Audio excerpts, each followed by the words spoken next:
10 কোটি টাকা, 10,000 কোটি টাকা দিয়েও জনাব সারোয়ার সাহেব কিনা কিনা বলেন, এটা বলি। এবং আমি আমার জনগণকে, আমি আমার নাগরিক সিলেটবাসীকে এইটুকু আশ্বস্ত করতে চাই, জনাব সারোয়ার সাহেব কোনো দুর্নীতি করেন না এবং করতে দেন। প্রশ্ন করবে যে মান রাব্বুকা মান দীনুকা ওয়ান নাবিয়্যুকা ওয়ান হাদার রাজুল, যে তোমার রবকে। ঠিক যেন সিনেমার কোনো শ্বাসরুদ্ধকর ক্লাইম্যাক্স।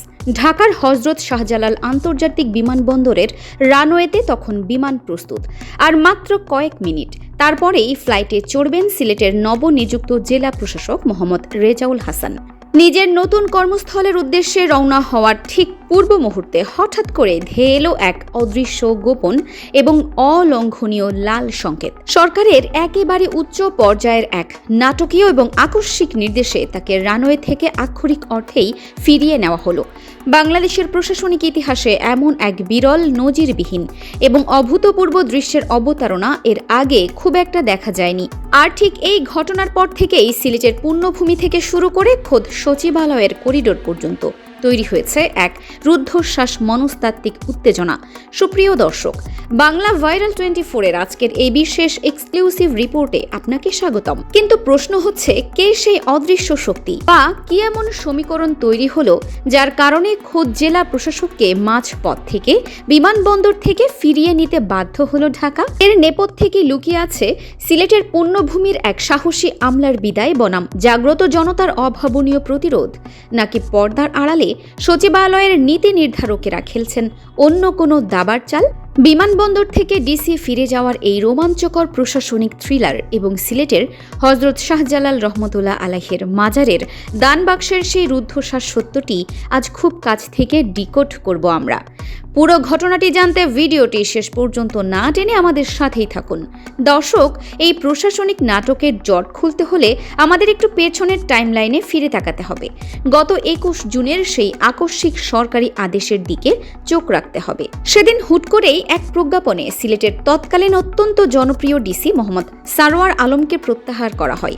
সাধারণ মানুষের কাছে আমলারা যেখানে নিছক ফাইলের লাল ফিতে বন্দী এক একটি চরিত্র, সেখানে সারোয়ার আলম সিলেটের বুকে তৈরি করেছিলেন এক অনন্য এবং ভিন্ন নজির।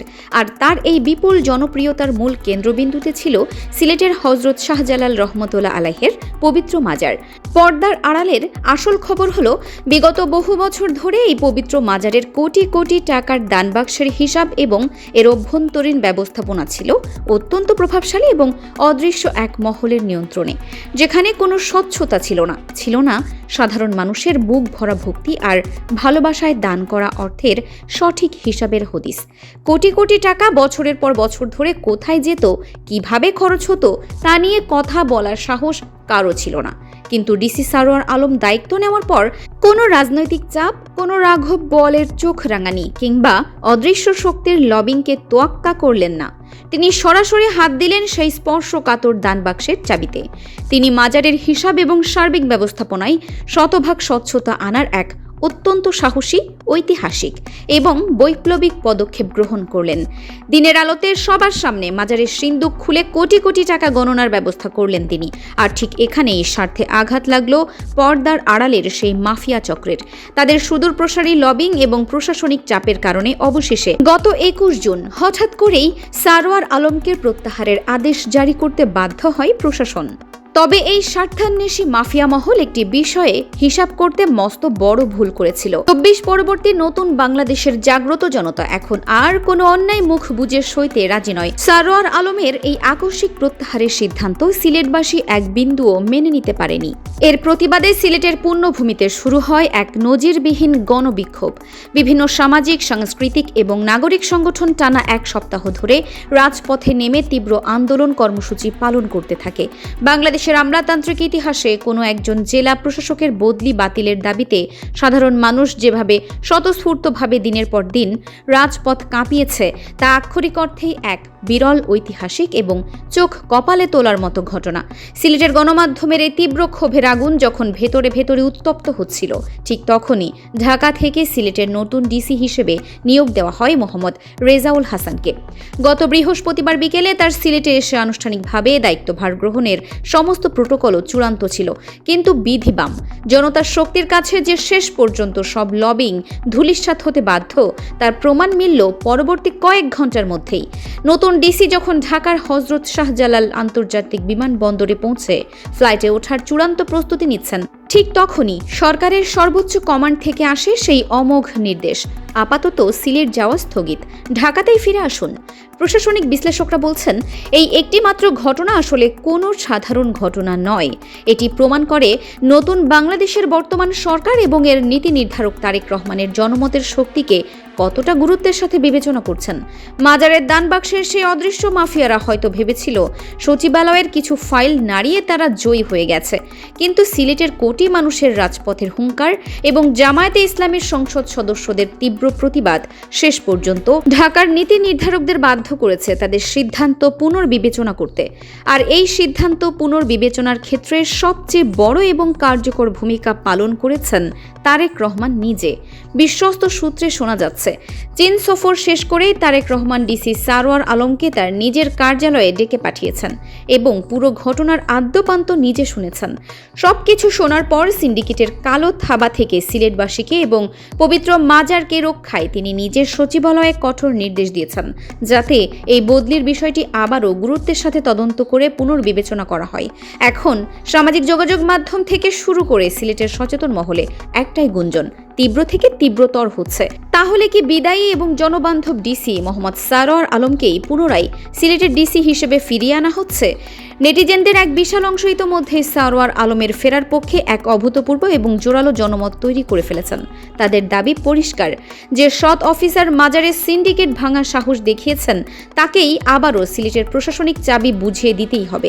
তবে মুদ্রার অপর পিঠও আছে। সুশাসনের বিশেষজ্ঞরা বলছেন, প্রশাসনিক প্রথা বা চেইন অফ কমান্ড অনুযায়ী একবার কোনো অফিসারকে এক কর্মস্থল থেকে প্রত্যাহারের পর এত দ্রুত এবং গণ আন্দোলনের মুখে তাকে একই চেয়ারে ফিরিয়ে আনা ব্যুরোক্রেসির অভ্যন্তরীণ ইগোর জন্য একটি বড় ধাক্কা। এখন যদি সরকার সারোয়ার আলমকে ফিরিয়ে আনে তবে তা হবে জনতার এক ঐতিহাসিক বিজয়। আর যদি তা না করে অন্য কোনো নিরপেক্ষ, সৎ এবং শক্ত আমলাকে সেখানে পাঠানো হয় তবে সেটিও হবে মাজারের সেই অদৃশ্য সিন্ডিকেটের মুখে এক বিরাট চপেটাঘাত। কৌশলগত দাবার বোর্ডের চাল কিন্তু ইতোমধ্যে শুরু হয়ে গেছে। ঢাকার বিমানবন্দর থেকে একজন ডিসিকে ফিরিয়ে দিয়ে সরকার আসলে সেই মাফিয়া চক্র এবং সিলেটের আম জনতা উভয় পক্ষকেই একটি নিস্তব্ধ মনস্তাত্ত্বিক বার্তা দিল। বার্তাটি পরিষ্কার, অন্যায় বা বল প্রয়োগ করে সিলেটের ওপর কোনো সিদ্ধান্ত চাপিয়ে দেওয়া যাবে না। কোনো অন্যায্য সিদ্ধান্ত চাপিয়ে দেওয়া হলে জাগ্রত জনতা তা কখনোই মেনে নেবে না।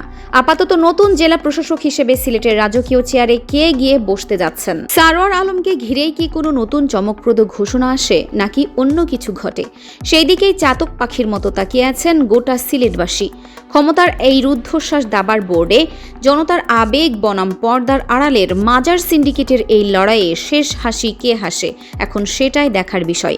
তারেক রহমানের নীতি নির্ধারক মহল কি পারবে মাজার সিন্ডিকেটের বিরুদ্ধে গিয়ে ডিসি সারোয়ার আলমকে আবারও সিলেটের ডিসি হিসেবে নিয়োগ দিয়ে নতুন একটি মাইল ফলক তৈরি করতে, নাকি সিন্ডিকেটের অদৃশ্য কালো থাবায় থমকে যাবেন সারোয়ার আলম? প্রিয় দর্শক, পুরো এই বিষয়টাকে আপনি কিভাবে দেখছেন? ডিসি সারোয়ার আলমের সিলেটে ফিরে আসা কি উচিত? আপনার মূল্যবান মতামত অবশ্যই আমাদের কমেন্ট বক্সে লিখে জানান। আর বাংলা ভাইরাল 24 চ্যানেলে আজ নতুন হয়ে থাকলে এই জাতীয় আরও রোমাঞ্চকর ও ব্রেকিং খবরের আপডেট সবার আগে পেতে চ্যানেলটি এখনই সাবস্ক্রাইব করুন এবং পাশে থাকা বেল আইকনটি বাজিয়ে রাখুন। দেখা হবে পরবর্তী কোনো ভিডিওতে। ততক্ষণ পর্যন্ত ভালো থাকুন, সুস্থ থাকুন। ধন্যবাদ।